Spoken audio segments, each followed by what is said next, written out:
welcome back to my channel Commerce Nexus. Today I will cover second chapter of mercantile law, that is business regulatory framework, and that is offer and acceptance. तो आज मैं आपके लिए BRF का second chapter यानी कि offer और acceptance लेके आई हूँ। तो मैं आप इस वीडियो में आपको offer के बारे में और acceptance के बारे में पूरा डीप बताऊंगी। जैसे कि मैंने आपको बताया था कि एक वैलिड कॉन्ट्रैक्ट के लिए ऑफर और एक्सेप्टेंस ही पहला स्टेप होता है।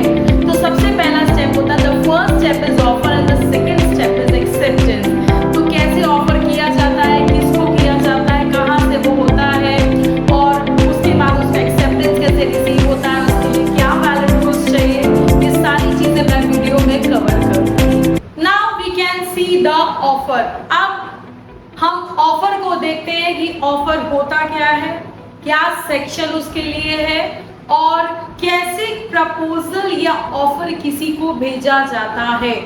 ऑफर का दूसरा नाम होता है प्रपोजल। तो प्रपोजल जो है या ऑफर जो है, that is the first step of contract. यानी कि किसी भी कॉन्ट्रैक्ट को बनने के लिए सबसे पहले हमें ऑफर की जरूरत पड़ती है। तो ऑफर होता क्या है, what do you mean by offer? तो when one person signifies to another his willingness to do और abstain from doing anything with a view to obtaining the assent of that to such act और abstinence, he is said to make a proposal. तो यानी कि when one person, जब एक आदमी अगले को अपनी विलिंगनेस बताता है, जैसे मैंने आपको कहा कि मैं आपकी गाड़ी खरीदना चाहता हूँ, मैंने आपको कहा कि मैं आपको ये चीज बेचना चाहता हूँ, यानी कि जो व्यक्ति, जो ऑफरर है, यानी जो व्यक्ति जिसने प्रपोजल बनाया है, वो अपनी विलिंगनेस दूसरे व्यक्ति को यानी दूसरे पर्सन के सामने शो कर रहा है कि वो ऐसा करेगा या ऐसा कर सकता है, उसके पास ऐसी क्षमता या विलिंगनेस है, और वो अगले का एसेंट यानी कि अगले के मन में उसके लिए क्या चल रहा है, क्योंकि उसको जानना भी जरूरी है। अगर वो नहीं जानेगा कि अगले के मन में क्या है तो वो डाउट में रहेगा और वो इंतजार करता रहेगा, तो इससे उसका टाइम भी वेस्ट होगा और अगले का भी टाइम वेस्ट होगा। जैसे कि फ्रूट वेंडर जब होता है तो वो फ्रूट वेंडर के लिए जब वॉइस कॉल करता है तो वो देखता है कि जो जरूरतमंद होते हैं या जिनको नेसेसिटी होती है फ्रूट की, वो जाकर के फ्रूट को परचेज करते हैं। लेकिन जिन्हें नहीं लेना होता है तो वो कहीं ना कहीं देखते हैं तो हम उस दुकान के आगे चले जाते हैं और हम उसको इग्नोर कर देते हैं। तो जिसके लिए वो ऑफर है वो कहीं ना कहीं आएगा, वो अपनी एसेंट दिखाएगा, वो पूछेगा, देखेगा, खरीदेगा। अगर उसे सब कुछ सही लगेगा तो वो एक्सेप्ट भी करके कहीं ना कहीं उस एग्रीमेंट से कॉन्ट्रैक्ट में बंधेगा। तो जब एक पर्सन अपनी विलिंगनेस दूसरे को दिखाता है कि वो ऐसा कर सकता है या ऐसा करना चाहता है और अगले का एसेंट भी जानना चाहता है कि क्या वो उस एक्ट के लिए वो रेडी है, तो इस तरह के प्रपोजल, इस तरह के ऑफर जो होते हैं वो ऑफर कहलाता है। मतलब इस तरह की जो रिएक्शन होता है या कहा जाए कि उसका जो भी कंडक्ट है या जो भी एफर्ट है, दैट इज कॉल्ड प्रपोजल और ऑफर। तो ये है एक ऑफर, यानी कि जब कोई व्यक्ति, जब कोई पर्सन अदर के सामने कोई भी ऑफर लेके जाता है, जैसे मैंने आपको कहा कि एक्स ने वाई से कहा कि he want to purchase his car या he want to sell his car, या आप किसी भी चीज को खरीदने जाते हैं या कोई भी सर्विस लेने जाते हैं, दैट इज कॉल्ड जब अगला आपके सामने वो प्रपोजल रखता है या आपको बुलाता है या आपको वॉइस कॉल देता है या आपको मैसेजेस आते हैं, तो दैट इज कॉल्ड प्रपोजल। तो प्रपोजल बनाने वाला, the maker of proposal is called offeror और प्रॉमिसर, यानी कि जिसने प्रपोजल को बनाया वो होगा ऑफरर या प्रॉमिसर, और जिसके लिए बनाया, to whom the offer is made, he is called offeree, यानी जिसके लिए बनाया वो ऑफरी या प्रॉमिसी, और जो बना रहा है that is called, he is called offeror. तो इस तरह से हम दो पार्टीज देखते हैं, ऑफरर, ऑफरी या प्रॉमिसर, प्रॉमिसी। तो इस तरह से मैंने आज आपको ऑफर की definition according to section 2A बताई है, क्योंकि मैंने आपको बताया था कि offer is the first step, इसीलिए इसका सेक्शन भी 2A माना जाता है। Now the next topic of offer is legal rules regarding offer, यानी कि ऑफर के लिए हमें किन रूल्स को फॉलो करना पड़ता है, क्या जरूरत पड़ती है, ऑफर में क्या क्या चीजें देखी जाती हैं जो एक्सेप्टेबल होती हैं, ये चीजें होनी चाहिए, ये चीजें नहीं होनी चाहिए, तो क्या ऑफर को वैलिड बनाती है। तो एक ऑफर को वैलिड बनाने के लिए हमें लीगल रूल्स को फॉलो करना पड़ता है। तो जैसे कि फर्स्ट इज ऑफर में बी एक्सप्रेस और इम्प्लाइड, यानी कि ऑफर एक्सप्रेस भी हो सकता है, ऑफर इम्प्लाइड भी हो सकता है। एक्सप्रेस ऑफर का मतलब होता है वो ऑफर जो रिटन हो सकता है, ओरल हो सकता है, और इम्प्लाइड ऑफर का मतलब है जो बाय कंडक्ट हो, बाय एक्ट हो।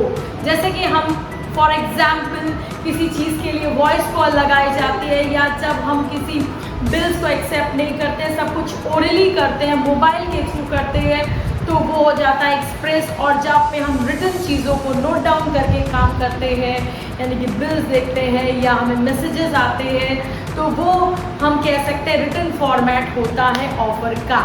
और बाय कंडक्ट, जैसे कि हमें किसी कुली ने स्टेशन पे अपना सामान उठाने के लिए ऑफर दिया, तो वो हो गया बाय कंडक्ट, यानी कि बाय सर्विस, बाय एक्ट जो भी है वो इम्प्लाइड कहलाता है, और जो बाय रिटन है, बाय ओरल है, दैट इज एक्सप्रेस।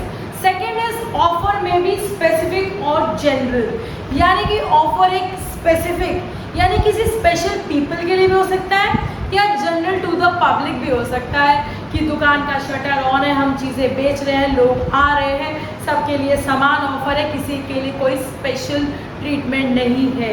लेकिन हाँ, जब हम अपने स्पेशल कस्टमर्स को स्पेशल ऑफर बेचते हैं तो that is called specific offer. और जब हम जनरली कोई ऑफर भेजते हैं सबको, तो वो एक जनरल ऑफर माना जाता है। उसके बाद third one is offer must give rise to legal obligation, यानी कि कहीं ना कहीं लीगल संबंधों का, लीगल रिश्तों का, यानी कि वो ऐसा ऑफर हो जिसको हम कोर्ट ले जा सके, जहाँ पे हम फाइल सूट कर सके। जैसे कि हस्बैंड ने वाइफ से कहा कि तुम मेरे लिए गाना गाओ, मैं तुम्हें साड़ी ला के दूंगा, और क्या अगर वाइफ को साड़ी नहीं मिलती है तो क्या वो जा कर के हस्बैंड के खिलाफ फाइल सूट करेगी? तो नहीं।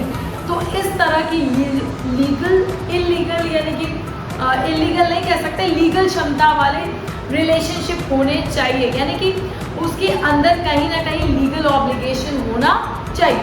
Third one is terms of offer must B definite and certain, यानी कि सर्टेनिटी हो, क्या चीज़ हम खरीदने जा रहे हैं उसके बारे में परफेक्टली सेलर और वेंडर को बताएं।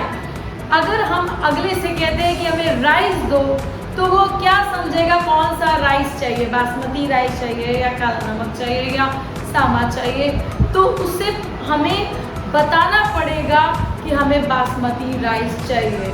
यानी कि जब हम कोई कार खरीदने जाते हैं तो अगले को हम बताते हैं कि हमें पर्टिकुलर कार खरीदनी है। तो ऑफर जो है वो कहीं ना कहीं डेफिनेट और सर्टेन हो, ताकि अगले को एक्सेप्टेंस देने में भी आसानी रहे। उसके बाद next is offer must be distinguish from an invitation to offer, यानी कि ऑफर और इन्विटेशन टू ऑफर दोनों अलग चीज़ें हैं। अगर हम दुकान खोले हैं, चीज़ों को डिस्प्ले कर रहे हैं, दैट इज इन्विटेशन, लेकिन हम किसी को फोर्स नहीं कर सकते कि मैंने डिस्प्ले पे लगाया तो आप इस चीज़ को खरीदिए। तो यहाँ पे हम किसी को फोर्स नहीं कर सकते, हम इनवाइट कर रहे हैं, तो इनवाइट करना अलग चीज़ है और ऑफर जो है वो अलग होता है। Offer must, next is offer must be distinguish from a mayor declaration of intention, यानी अगले को इंटेंशन शो करना भी ऑफर नहीं कहलाता है, it's just like invitation to offer. अगर हम अगले को दिखा रहे हैं, चीज़ें डिस्प्ले कर रहे हैं, तो वो भी एक तरह का इन्विटेशन है कि अगला चाहे तो उसको एक्सेप्ट कर सकता है। अगले को लगता है कि हाँ, ये डिस्प्ले से थोड़ा सा अट्रैक्टिवनेस आ गई है या ये चीज़ें हाईलाइट हो जा रही है और वो कहीं ना कहीं अट्रैक्ट होकर चीज़ों की तरफ मूव ऑन कर रहा है, तो वो मेयर डिक्लेरेशन ऑफ इंटेंशन और invitation to offer is both are same, तो दोनों ही ऑफर नहीं माने जाते हैं। Next is offer must be communicated, यानी कि ऑफर अगले तक पहुंचना चाहिए, यानी कि ऑफरी तक, ऑफरी के दिमाग में ये बात पहुंचनी चाहिए कि उसके लिए ऑफर आया है। अगर हम किसी को लेटर पोस्ट करते हैं तो वो लेटर अगले तक पहुंचना चाहिए, अगला लेटर निकाल के पढ़े, उसे पता चले कि उसके लिए क्या ऑफर आया है, तो उसको बोलते हैं कम्युनिकेशन। कम्युनिकेशन तभी माना जाएगा जब वो बात अगले तक, वो ऑफर अगले के दिमाग तक पहुंचेगी। Next is offer must be made with a view to obtaining the consent of the other party to do or abstain from doing the act, यानी कि हम अगले क्या चाहता है उसके बारे में जानना चाहते हैं, लेकिन हम उस पर कोई चीज़ थोप नहीं सकते हैं। अभी मैंने कहा ऑफर का नेक्स्ट स्टेप होता है एक्सेप्टेंस, यानी कि अगले के मन में क्या चल रहा है, क्या वो करना चाहता है, तो हम ऑफर में इस तरह का कहीं ना कहीं कंसेंट ला सकते हैं। The last one is offer should not impose an unnecessary obligation to communicate non acceptance, यानी कि अगले के ऊपर हम इस तरह की ऑब्लिगेशंस ना थोपे कि अगर वो नहीं बोल रहा है तो हम उसे यस समझ लें, कि आपने मुझे रिप्लाई नहीं दिया तो मैं उसे एक्सेप्टेंस समझ लूँगा।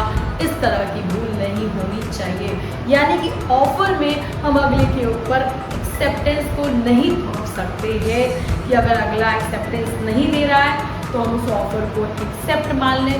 ये इस तरह का चीज़ ऑब्लिगेशन नहीं होना चाहिए, कोई भी अननेसेसरी ऑब्लिगेशंस नहीं होना चाहिए। तो इस तरह से मैंने आपको ऑफर के वैलिड रूल समझाए, लीगल रूल समझाए जो ऑफर को वैलिड बनाते हैं, जो उसके लिए बहुत ही इम्पॉर्टेंट होते हैं। यही सारे पॉइंट्स देखा जाए तो कहीं ना कहीं ऑब्जेक्टिव में और मल्टीपल चॉइस क्वेश्चंस में भी यूज़ किए जाते हैं। तो अगर आपको मेरा वीडियो अच्छा लगा हो, अगर मेरा पढ़ाया अच्छा लगा हो, आपके पास कोई डाउट हो, क्वेरी हो, तो आप मुझे कमेंट कर सकते हैं। आप मेरे चैनल को सब्सक्राइब